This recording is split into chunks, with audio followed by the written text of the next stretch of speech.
Hello friends, welcome to ILA classes, the school of competitive exams. ಇವತ್ತಿನ ದಿನಾಂಕ 5 June 2022. ಈ ದಿನದ ಪ್ರಮುಖವಾದ ಕರೆಂಟ್ ಅಫೇರ್ಸ್ ಟಾಪಿಕ್ ಗಳನ್ನ ಡಿಸ್ಕಸ್ ಮಾಡೋಣ.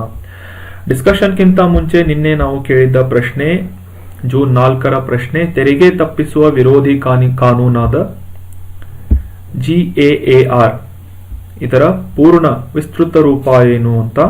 What is the full form of GAAR ಅಂತ. ಇದು ಟ್ಯಾಕ್ಸ್ ಗೆ ರಿಲೇಟೆಡ್ ಆದಂತಹ ಪ್ರಶ್ನೆ ಅಂತ ನಿನ್ನೆ ಹೇಳಿದ್ದೆ. ಸೊ ಇದರ ಆಪ್ಷನ್ಗಳಲ್ಲಿ general accident avoidance rule, general annual acceptance rule, general anti avoidance rule, ಗ್ರಾಮೀಣ ಏಡೆಡ್ ಅಗ್ರಿಕಲ್ಚರಲ್ ರೂಲ್ ಅಂತ ಇತ್ತು.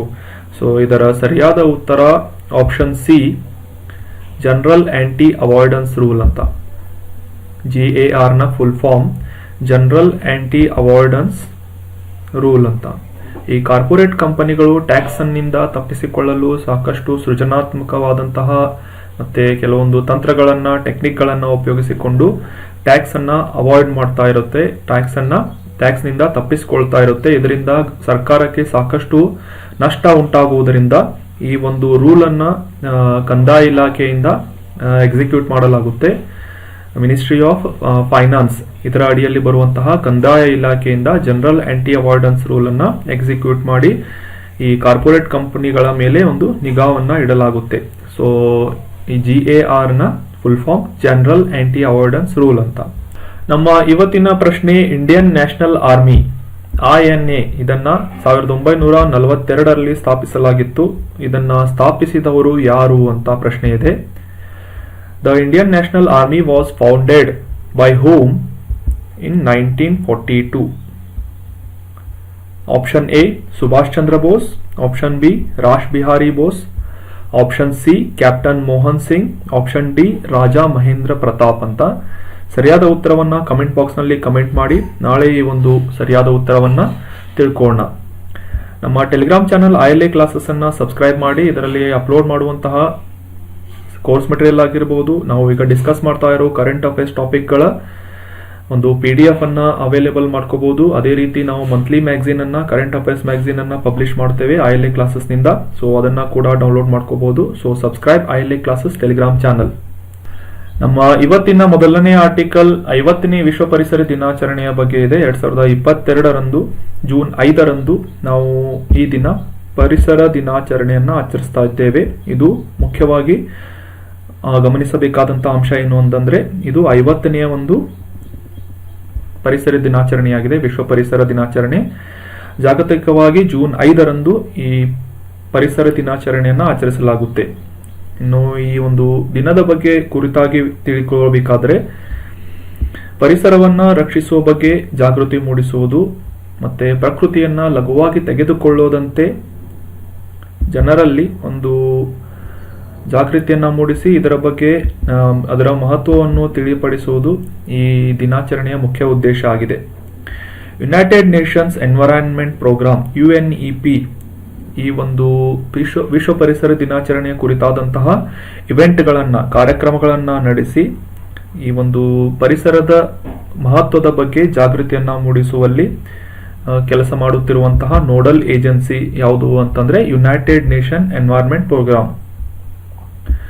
ಇನ್ನು ವಿಶ್ವ ಪರಿಸರ ದಿನಾಚರಣೆಯ ಇತಿಹಾಸದ ಕುರಿತಾಗಿ ನೋಡ್ಕೊಳ್ಳೋದಾದ್ರೆ, 1973ರಲ್ಲಿ ಔಪಚಾರಿಕವಾಗಿ ಮೊದಲನೆಯ ಬಾರಿಗೆ ಜೂನ್ 5ರಂದು ಈ ಒಂದು ದಿನಾಚರಣೆಯನ್ನ ಆಚರಿಸಬೇಕು ಅಂತ ನಿರ್ಧಾರ ಮಾಡಲಾಗಿತ್ತು. ಅದಕ್ಕಿಂತ ಮುಂಚೆ ಅಂದ್ರೆ 50 ವರ್ಷಗಳ ಹಿಂದೆ, 2022ರಿಂದ 50 ವರ್ಷಗಳ ಹಿಂದೆ ಸ್ವೀಡನ್ ದೇಶದಲ್ಲಿನ ಸ್ಟಾಕ್ ಹೋಮ್ನಲ್ಲಿ, ನೆನ್ಪಿಟ್ಕೊಳ್ಳಿ, ಸ್ವೀಡನ್ ದೇಶದ ಸ್ಟಾಕ್ ಹೋಮ್ನಲ್ಲಿ ಈ ಒಂದು ಬೇಸಿಗೆ ಕಾಲದಲ್ಲಿ ಅಥವಾ ಜೂನ್ ಕಾಲದಲ್ಲಿ ಈ ಒಂದು ಶೃಂಗಸಭೆಯನ್ನ ಏರ್ಪಡಿಸಲಾಗಿತ್ತು. ಮಾನವ ಪರಿಸರ ಸಮ್ಮೇಳನವನ್ನ ನಡೆಸಲಾಗಿತ್ತು ವಿಶ್ವಸಂಸ್ಥೆಯಿಂದ. ಇದು ಜಾಗತಿಕ ಪರಿಸರದ ಶೃಂಗಸಭೆ ಅಥವಾ ಸಮಿಟ್ ಅಂತ ವ್ಯಾಪಕವಾಗಿ ಪರಿಗಣಿಸಲ್ಪಟ್ಟಿದೆ. ಇನ್ನು ಈ ಒಂದು ಪರಿಸರ ದಿನಾಚರಣೆಯ ಒಂದು ಮೂಲ ಕಲ್ಪನೆ 1973ರಲ್ಲಿ ಆಗ್ಲೇ ತಿಳಿಸಿದ ಹಾಗೆ ಮೊದಲನೇ ಬಾರಿಗೆ ಜೂನ್ 5ರಂದು ನಮ್ಮ ಭೂಮಿ ಅಥವಾ ನಮ್ಮ ಗ್ರಹವನ್ನ ಈ ಒಂದು ರಕ್ಷಣೆ ಮಾಡುವುದು ಮತ್ತೆ ಅದರ ಒಂದು ಸುಸ್ಥಿರವಾದಂತಹ ಬೆಳವಣಿಗೆಯನ್ನು ಸಾಧಿಸುವ ನಿಟ್ಟಿನಲ್ಲಿ ವಿಶ್ವ ಪರಿಸರ ದಿನಾಚರಣೆಯನ್ನ ಆಚರಿಸಬೇಕು ಅಂತ ನಿರ್ಧಾರ ಮಾಡಲಾಗಿತ್ತು. ಸದ್ಯಕ್ಕೆ ನಾವು ನಮ್ಮ 50ನೇ ವಿಶ್ವ ಪರಿಸರ ದಿನಾಚರಣೆಯನ್ನ ಆಚರಿಸ್ತಾ ಇದ್ದೇವೆ. ಇನ್ನು ಇದರ ಮಹತ್ವದ ಕುರಿತಾಗಿ ಆಲ್ರೆಡಿ ಡಿಸ್ಕಸ್ ಮಾಡಿದ ಹಾಗೆ ಸಮುದ್ರ ಮಾಲಿನ್ಯ, ಅಧಿಕ ಜನಸಂಖ್ಯೆ, ಜಾಗತಿಕ ತಾಪಮಾನ, ಸುಸ್ಥಿರ ಬಳಕೆ ಮತ್ತು ವನ್ಯಜೀವಿ ಅಪರಾಧಗಳಂತಹ ಪರಿಸರ ಸಮಸ್ಯೆಗಳನ್ನ ಕುರಿತಾದಂತಹ ಒಂದು ಜಾಗೃತಿಯನ್ನ ಮೂಡಿಸುವ ಉದ್ದೇಶದಿಂದ ಯುನೈಟೆಡ್ ನೇಷನ್ ಎನ್ವೈರನ್ಮೆಂಟ್ ಪ್ರೋಗ್ರಾಂ ಈ ಒಂದು ಕಾರ್ಯಕ್ರಮದ ನೋಡಲ್ ಏಜೆನ್ಸಿಯಾಗಿದ್ದು ಪ್ರತಿ ವರ್ಷ ಜೂನ್ 5ರಂದು ವಿಶ್ವ ಪರಿಸರ ದಿನಾಚರಣೆಯನ್ನ ಆಚರಿಸಲಾಗ್ತಾ ಇದೆ. ಇದು 50ನೇ ಒಂದು ಪರಿಸರ ದಿನಾಚರಣೆಯನ್ನ ನಾವು ಇಂದು ಆಚರಿಸ್ತಾ ಇದ್ದೇವೆ.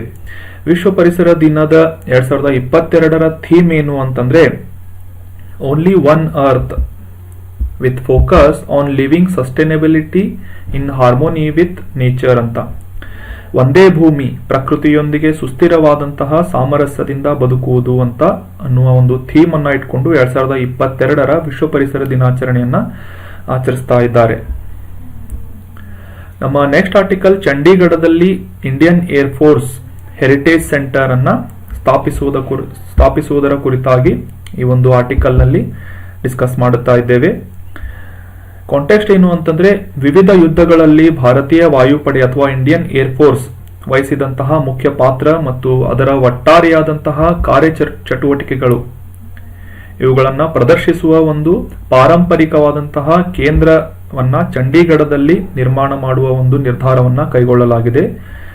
ಫೋರ್ಸ್ ಮತ್ತು ಚಂಡೀಗಢ ಆಡಳಿತದಿಂದ ಇಂಡಿಯನ್ ಏರ್ ಫೋರ್ಸ್ ಮತ್ತೆ ಚಂಡೀಗಢದ ಆಡಳಿತದಿಂದ ಈ ಒಂದು Indian air force heritage centre ಅನ್ನ ಜಂಟಿಯಾಗಿ ಸ್ಥಾಪಿಸಲಾಗುವುದು ಅಂತ ನ್ಯೂಸ್ ನಲ್ಲಿ ಕಾಂಟೆಕ್ಸ್ಟ್ ನಲ್ಲಿ ನೋಡ್ತಾ ಇದ್ದೇವೆ.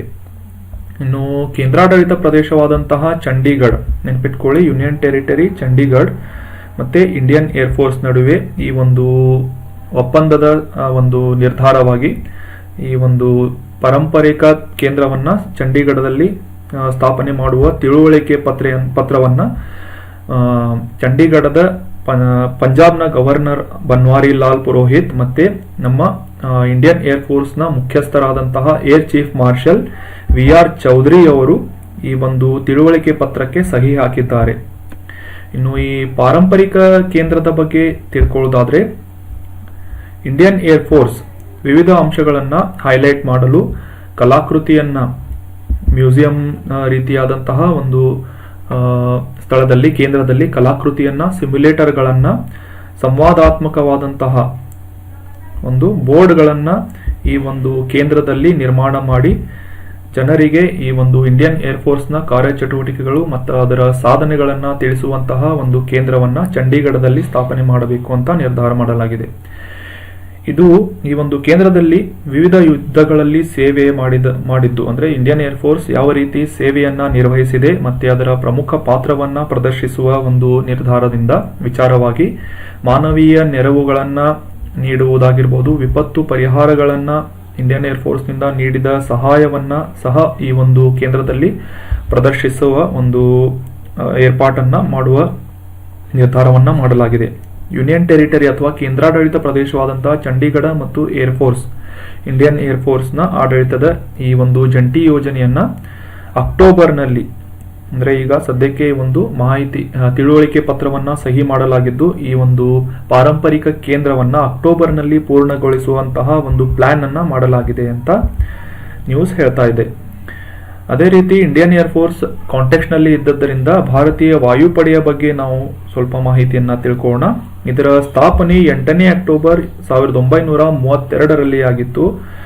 ಇಂಡಿಯನ್ ಏರ್ ಫೋರ್ಸ್ ನ ಪ್ರಧಾನ ಕಚೇರಿ ಅಥವಾ ಹೆಡ್ ಕ್ವಾರ್ಟರ್ ಎಲ್ಲಿದೆ ಅಂದ್ರೆ ನವದೆಹಲಿಯಲ್ಲಿದೆ.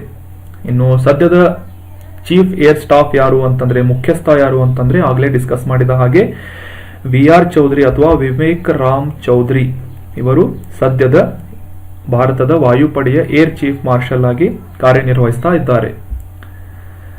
ನಮ್ಮ ನೆಕ್ಸ್ಟ್ ಆರ್ಟಿಕಲ್ ಯಾಸ್ ಅನ್ನುವ ಒಂದು ಚಂಡಮಾರುತದ ಬಗ್ಗೆ ಇದೆ. ಕಾಂಟೆಕ್ಸ್ಟ್ ಏನು ಅಂತಂದ್ರೆ ಯಾಸ್ ಚಂಡಮಾರುತ ಎಲ್ಲಿ ಬೀಸ್ತಾ ಇದೆ ಅಂತ ಮುಖ್ಯವಾಗಿ ತಿಳ್ಕೊಳ್ಳೋದಾದ್ರೆ ನಮ್ಮ ಭಾರತದ ಪೂರ್ವ ಕರಾವಳಿಯಲ್ಲಿ ಈ ಯಾಸ್ ಚಂಡಮಾರುತ ಬೀಸ್ತಾ ಇದೆ. ಈ ಯಾಸ್ ಚಂಡಮಾರುತದ ಒಂದು ಕಾಂಟೆಕ್ಸ್ಟ್ ಏನು ಅಂತಂದ್ರೆ, ಇದು ಅತ್ಯಂತ ತೀವ್ರವಾದಂತಹ ಮತ್ತು ಹಾನಿಕಾರಕವಾದಂತಹ ಚಂಡಮಾರುತವಾಗಿದ್ದು, ಆಗಲೇ ತಿಳಿಸಿದ ಹಾಗೆ ನಮ್ಮ ಈಸ್ಟರ್ನ್ ಕೋಸ್ಟ್ ಅಥವಾ ಪೂರ್ವದ ಕರಾವಳಿಯಲ್ಲಿ ಇರುವಂತಹ ರಾಜ್ಯಗಳಾದ ಒಡಿಶಾ ಮತ್ತೆ ಪಶ್ಚಿಮ ಬಂಗಾಳದಲ್ಲಿ ಸಾಕಷ್ಟು ತೀವ್ರವಾದಂತಹ ಹಾನಿಯನ್ನುಂಟು ಮಾಡಿದೆ, ಪರಿಣಾಮವನ್ನ ಬೀರಿದೆ ಜನರ ಮೇಲೆ, ಜನರ ಒಂದು ಪರಿಸ್ಥಿತಿಯ ಮೇಲೆ ಅಂತ ಕಾಂಟೆಕ್ಸ್ಟ್ ಇದೆ. ಅದೇ ರೀತಿಯಾಗಿ ಈ ಯಾಸ್ ಚಂಡಮಾರುತದ ಭೀಕರತೆಯಿಂದ ತಪ್ಪಿಸಿಕೊಳ್ಳಲು ಕರಾವಳಿ ಪ್ರದೇಶದಲ್ಲಿ ವಾಸಿಸುತ್ತಿರುವಂತಹ ಜನರನ್ನ ಉನ್ನತ ಮಟ್ಟದ ಸ್ಥಳಗಳಿಗೆ ಸ್ಥಳಾಂತರಿಸಲಾಗಿದೆ. ಅದೇ ರೀತಿ ಅವರ ಆಹಾರ ಮತ್ತು ತುರ್ತು ನಿಧಿಯ ಸರಬರಾಜನ್ನ ಕೂಡ ಮಾಡಲಾಗಿದೆ ಅಂತ ನ್ಯೂಸ್ ಇದೆ. ಇನ್ನು ಈ ಯಾಸ್ ಚಂಡಮಾರುತ ಯಾವ ರೀತಿಯಾದಂತಹ ಒಂದು ಆರ್ಥಿಕವಾದಂತಹ ಒಂದು ನಿಟ್ಟಿನಲ್ಲಿ ದೃಷ್ಟಿಯಲ್ಲಿ ನೋಡಿದಾಗ, ಪಶ್ಚಿಮ ಬಂಗಾಳದಲ್ಲಿ ಒಟ್ಟು ಹಾನಿಯ ಅಂದಾಜು 20 ಕೋಟಿ ರೂಪಾಯಿಗಳಷ್ಟು ಹಾನಿಯನ್ನುಂಟು ಮಾಡಿದ್ದು, ಒಡಿಶಾದಲ್ಲಿ ಸಾಕಷ್ಟು ಜಾಸ್ತಿ ಪ್ರಮಾಣವಾದಂತಹ ಒಂದು ಹಾನಿಯನ್ನ ಮಾಡಿದೆ. ಸುಮಾರು 610 ಕೋಟಿ ರೂಪಾಯಿಗಳಷ್ಟು ಒಂದು ಹಾನಿಯನ್ನುಂಟು ಮಾಡಿ ಯಾಸ್ ಚಂಡಮಾರುತ ಸಾಕಷ್ಟು ಭೀಕರವಾದಂತಹ ಪರಿಣಾಮವನ್ನ ಅಲ್ಲಿಯ ಜನರ ಮೇಲೆ ಬೀರಿದೆ ಅಂತ ಹೇಳ್ತಾ ಇದ್ದಾರೆ. ನಮ್ಮ ನೆಕ್ಸ್ಟ್ ಆರ್ಟಿಕಲ್ ಅಂಜಲೆ ಪೊನ್ನುಸ್ವಾಮಿ ಅವರ ಬಗ್ಗೆ ಇದೆ. ಇವರು ರೀಸೆಂಟ್ ಆಗಿ ನಿಧನ ಹೊಂದಿದರು ತಮ್ಮ 102ನೇ ವಯಸ್ಸಿನಲ್ಲಿ. ಸೊ ಇವರ ಬಗ್ಗೆ ತಿಳ್ಕೊಳ್ಳೋಣ. ಇವರು ಸ್ವತಂತ್ರ ಹೋರಾಟಗಾರರಾಗಿದ್ದು, ವಸಾಹತುಶಾಹಿ ಬ್ರಿಟನ್ನಿನ ವಿರುದ್ಧವಾಗಿ ಭಾರತದ ಸ್ವತಂತ್ರಕ್ಕಾಗಿ INA Indian national Congress, Indian national army ಇದನ್ನ ಜಾಯಿನ್ ಆಗಿ 21ನೇ ವಯಸ್ಸಿನಲ್ಲಿ ರಾಣಿ ಝಾನ್ಸಿ ರೆಜಿಮೆಂಟ್ನಲ್ಲಿ, ರಾಣಿ ಝಾನ್ಸಿ ರೆಜಿಮೆಂಟ್ ಯಾವ ಒಂದು ಸೇನೆಯ ಭಾಗವಾಗಿತ್ತು ಅಂತಂದ್ರೆ INA ಅಂತ ಹೇಳ್ಬೋದು. ಇಂಡಿಯನ್ ನ್ಯಾಷನಲ್ ಆರ್ಮಿಯ ಒಂದು ರಾಣಿ ಝಾನ್ಸಿ ಅಥವಾ ಒಂದು ಮಹಿಳಾ ರೆಜಿಮೆಂಟ್ ಅಂತ ಕೂಡ ಇದನ್ನ ಕರಿತಾ ಇದ್ರು, ಇಂಡಿಯನ್ ರಾಣಿ ಝಾನ್ಸಿ ರೆಜಿಮೆಂಟ್ ಅಂತ. ಸೊ ಇದನ್ನ 21ನೇ ವಯಸ್ಸಿನಲ್ಲಿ ಸೇರ್ಪಡೆಗೊಂಡಿದ್ರು. ಅದಾದ ನಂತರ ಭಾರತದ ಸ್ವತಂತ್ರ ಹೋರಾಟದಲ್ಲಿ ಪ್ರಮುಖ ವ್ಯಕ್ತಿಯಾಗಿದ್ದಂತಹ ಸುಭಾಷ್ ಚಂದ್ರ ಬೋಸ್ ಇವರು ಮಹಾತ್ಮ ಗಾಂಧಿ ಅವರ ಸಮಕಾಲೀನರಾಗಿದ್ದರು. ಇವರು ಬ್ರಿಟಿಷ್ ಆಳ್ವಿಕೆಯಿಂದ ಮುಕ್ತ ಭಾರತದ ಕನಸನ್ನ ಹಂಚಿಕೊಂಡಿದ್ದರು. ಅದೇ ರೀತಿಯಾಗಿ ನಮ್ಮ INAದ ಮುಖ್ಯಸ್ಥರು ಕೂಡ ಆಗಿದ್ದರು. ಇದನ್ನ ಈ ಒಂದು ಸ್ವತಂತ್ರವನ್ನ ಸಾಧಿಸಲು ಇವರು ವಿಶ್ವ ಸಮರದಲ್ಲಿ ಅಥವಾ ವರ್ಲ್ಡ್ ವಾರ್ನಲ್ಲಿ ಜಪಾನಿಯರ ಬೆಂಬಲದೊಂದಿಗೆ 1943ರಲ್ಲಿ ಭಾರತೀಯ ರಾಷ್ಟ್ರೀಯ ಸೇನೆಯನ್ನ ಸ್ಥಾಪಿಸಿದ್ದರು. ಆಕ್ಚುಲಿ ಈ ಒಂದು INAಯನ್ನ ಸ್ಥಾಪನೆ ಮಾಡಿದ್ದು ಬೇರೆಯವರು. ಅದು ಈ ಒಂದು ದಿನ ನಾವು ಕ್ವಶನ್ ಕೇಳಿದ್ದೇವೆ, ಕಮೆಂಟ್ ಬಾಕ್ಸ್ ನಲ್ಲಿ ಕಮೆಂಟ್ ಮಾಡಿ ಭಾರತೀಯ ರಾಷ್ಟ್ರೀಯ ಸೇನೆಯನ್ನ ಸ್ಥಾಪನೆ ಮಾಡಿದವರು ಯಾರು ಅಂತ. ಅದಾದ ನಂತರ ಸ್ಥಾಪನೆ ಮಾಡಿದ ನಂತರ SR ಬೋಸ್ ಅವರು ಅಥವಾ ಸುಭಾಷ್ ಚಂದ್ರ ಬೋಸ್ ಅವರು ಈ INAಯನ್ನ ಜಾಯಿನ್ ಆಗ್ತಾರೆ.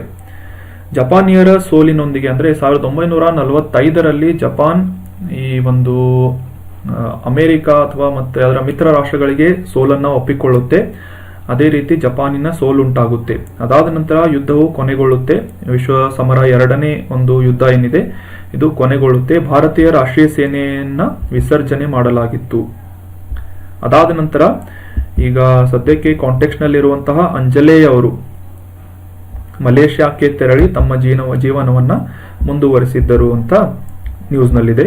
ನೆನ್ಪಿಟ್ಕೊಳ್ಳಿ, ಅಂಜಲೆ ಪೊನ್ನುಸ್ವಾಮಿ ಅವರು ರಾಣಿ ಝಾನ್ಸಿ ಅನ್ನುವ INAದ ರೆಜಿಮೆಂಟ್, ಮಹಿಳಾ ರೆಜಿಮೆಂಟ್ನ ಅದರಲ್ಲಿ ಭಾಗವಹಿಸಿ ಸ್ವತಂತ್ರ ಹೋರಾಟದಲ್ಲಿ ಭಾಗವಹಿಸಿದ್ರು ಅಂತ ಕಾಂಟೆಕ್ಸ್ಟ್ ನಲ್ಲಿದೆ. ಇವರು ತಮ್ಮ 102ನೇ ವಯಸ್ಸಿನಲ್ಲಿ ನಿಧನರಾಗಿದ್ದಾರೆ. ನಮ್ಮ ನೆಕ್ಸ್ಟ್ ಆರ್ಟಿಕಲ್ ಏಕ ಬಳಕೆಯ ಪ್ಲಾಸ್ಟಿಕ್ ಅಥವಾ ಸಿಂಗಲ್ ಯೂಸ್ ಪ್ಲಾಸ್ಟಿಕ್ ಅಂತ ನಾವು ಕರಿತೇವೆ. ಕಾಂಟೆಕ್ಸ್ಟ್ ಏನು ಅಂತಂದ್ರೆ, ವಸತಿ ಮತ್ತು ನಗರ ವ್ಯವಹಾರಗಳ ಸಚಿವಾಲಯ, housing and urban affairs ministry ವಿಶ್ವ ಪರಿಸರ ದಿನದಂದು 5 ಜೂನ್ ವಿಶ್ವ ಪರಿಸರ ದಿನಾಚರಣೆಯನ್ನು ಆಚರಿಸ್ತೇವೆ. ಆ ಒಂದು ದಿನ ಒಂದು ಅಭಿಯಾನವನ್ನ ಪ್ರಾರಂಭಿಸಿದೆ. ಅದರ ಹೆಸರು ಸ್ವಚ್ಛ ಮತ್ತು ಹಸಿರು ಅನ್ನುವ ಒಂದು ಅಭಿಯಾನವನ್ನ ಪ್ರಾರಂಭಿಸಿದೆ ವಸತಿ ಮತ್ತು ನಗರ ವ್ಯವಹಾರಗಳ ಸಚಿವಾಲಯ. ಇದರ ಒಂದು ಕಾಂಟೆಕ್ಸ್ಟ್ ಏನು ಅಂತಂದ್ರೆ, ಸಿಂಗಲ್ ಯೂಸ್ ಪ್ಲಾಸ್ಟಿಕ್ ಗಳನ್ನ ಸಂಪೂರ್ಣವಾಗಿ ಆ ಒಂದು ಬಳಕೆಯಿಂದ ಮುಕ್ತಗೊಳಿಸುವ ಒಂದು ನಿರ್ಧಾರದಿಂದ ಪರಿಸರದ ಮೇಲೆ ಈ ಒಂದು ಸಿಂಗಲ್ ಯೂಸೇಜ್ ಪ್ಲಾಸ್ಟಿಕ್ಗಳು ಈ ಒಂದು ಚಿತ್ರದಲ್ಲಿ ನೋಡಬಹುದು ನೀವು. ಪ್ಲಾಸ್ಟಿಕ್ ಚಮಚೆ ಆಗಿರ್ಬೋದು, ಪ್ಲೇಟ್ಸ್ ಆಗಿರ್ಬೋದು, ಸ್ಟ್ರಾಗಳಾಗಿರ್ಬೋದು, ಪ್ಲಾಸ್ಟಿಕ್ ಕಪ್ಗಳಾಗಿರ್ಬೋದು, ಬಲೂನ್ಗಳಾಗಿರ್ಬೋದು, ಮತ್ತೆ ನಾವು ಈ ಬಿಸ್ಲೆರಿ ಅಂತಹ ಮಿನರಲ್ ವಾಟರ್ಗಳನ್ನು ಕುಡಿಯುವಂತಹ ಪ್ಲಾಸ್ಟಿಕ್ ಬಾಟಲ್ಗಳಾಗಿರ್ಬೋದು, ಈ ರೀತಿಯಾದಂತಹ ಸಿಂಗಲ್ ಯೂಸ್ ಪ್ಲಾಸ್ಟಿಕ್ಗಳಿಂದ ದೇಶವನ್ನ ಮುಕ್ತಗೊಳಿಸುವ ನಿರ್ಧಾರದಿಂದ ಈ ಒಂದು ಜನರಲ್ಲಿ ಜಾಗೃತಿಯನ್ನ ಮೂಡಿಸುವ ಒಂದು ಕಾರ್ಯಕ್ರಮಕ್ಕೆ ಸ್ವಚ್ಛ ಮತ್ತು ಹಸಿರು ಎನ್ನುವ ಒಂದು ಹೆಸರಿನಿಂದ ಕ್ಲೀನ್ ಅಂಡ್ ಗ್ರೀನ್ ಅನ್ನುವ ಒಂದು ಅಭಿಯಾನವನ್ನ ಪ್ರಾರಂಭ ಮಾಡಿದೆ. ಈ ಸಚಿವಾಲಯದ ಈ ಒಂದು ದಿಕ್ಕಿನಲ್ಲಿ ರಾಜ್ಯ ಮತ್ತು ಕೇಂದ್ರಾಡಳಿತ ಪ್ರದೇಶಗಳಿಗೆ ವಿವರವಾದಂತಹ ಸಲಹೆಯನ್ನ ನೀಡಿ ಜೂನ್ 30ರೊಳಗೆ ಏಕಬಳಕೆಯ ಪ್ಲಾಸ್ಟಿಕ್ ಅನ್ನ ನಿಷೇಧಿಸುವ ಒಂದು ನಿರ್ಧಾರಕ್ಕೆ ಸಚಿವಾಲಯ ಸೂಚನೆ ನೀಡಿದೆ. ಏಕಬಳಕೆಯ ಪ್ಲಾಸ್ಟಿಕ್ ನಿಷೇಧ ಮತ್ತು ಜಾರಿಯ ಸಂದೇಶವನ್ನ ಈ ಒಂದು ದೊಡ್ಡ ಪ್ರಮಾಣದ ಒಂದು ಜನರ ಪಾಲ್ಗೊಳ್ಳುವಿಕೆಯಿಂದ ಮಾತ್ರ ಯಾವುದೇ ರೀತಿಯಾದಂತಹ ಒಂದು ಅಭಿಯಾನವನ್ನ ಸಾಧಿಸಲು ಸಾಧ್ಯವಾಗುತ್ತೆ. ಅದೇ ರೀತಿ ಈ ಒಂದು ಸಚಿವಾಲಯದಿಂದ ಜನರ ಪಾಲ್ಗೊಳ್ಳುವಿಕೆಯ ಒಂದು ಸಲಹೆಯನ್ನ ಒತ್ತಿ ಹೇಳುವ ಒಂದು ಕಾರ್ಯವನ್ನ ನಡೆಸ್ತಾ ಇದ್ದಾರೆ. So that was all about today's discussion friends. Thank you so much for joining the discussion. ನಾವು ಈಗ ಡಿಸ್ಕಸ್ ಮಾಡಿರುವಂತಹ ಆರ್ಟಿಕಲ್ಗಳ PDF ನಮ್ಮ ಟೆಲಿಗ್ರಾಮ್ ಚಾನಲ್ ILA ಕ್ಲಾಸಸ್ನಲ್ಲಿ ಅವೈಲೇಬಲ್ ಆಗಿರುತ್ತೆ. ನೀವು ಅಲ್ಲಿಂದ ಡೌನ್ಲೋಡ್ ಮಾಡಿಕೊಂಡು ಈ ಒಂದು ಕೋರ್ಸ್ ಮಟೀರಿಯಲ್ಗಳನ್ನು ರಿವೈಸ್ ಮಾಡಬಹುದು, ಕರೆಂಟ್ ಅಫೇರ್ಸ್ಗಳನ್ನು ರಿವೈಸ್ ಮಾಡಬಹುದು. Thank you so much for joining the discussion. Have a nice day.